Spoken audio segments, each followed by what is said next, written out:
గిరిజన ప్రాంతాల్లో కూడా సూపర్ స్పెషాలిటీ వైద్యం అందుబాటులో ఉండాలనే ఉద్దేశంతో జగన్ గారు పాడేరుకి మెడికల్ కాలేజ్ ఇచ్చారు.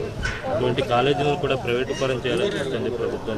అలా జరిగింది కోర్టు సంతకాల సేకరణ. వాస్తవంగా గిరిజన ప్రాంతంలో ఏ కష్టం వచ్చినా సరే ఆరోగ్యపరంగా విశాఖపట్నం కేజీహెచ్కి తరలి వెళ్ళే పరిస్థితి గతంలో ఉంటే అది చూసినటువంటి జగన్మోహన్ రెడ్డి గారు ఎట్టి పరిస్థితుల్లో గిరిజన ప్రాంతంలో ఒక మెడికల్ కాలేజ్ కట్టించినట్లయితే గిరిజనుల కష్టాలు తీరుతాయని చెప్పేసిన ఉద్దేశంతో అంటే ముఖ్యమంత్రిగా చేసి 2019లో ఆయన అధికారంలోకి రాకముందు ఎన్నికల ప్రచారానికి వచ్చినటువంటి గౌరవ జగన్మోహన్ రెడ్డి గారు ఆ రోజు మాట ఇచ్చారు, మీ గిరిజన ప్రాంతంలో ఒక మల్టీ స్పెషాలిటీ హాస్పిటల్ కట్టిస్తానని చెప్పేసి.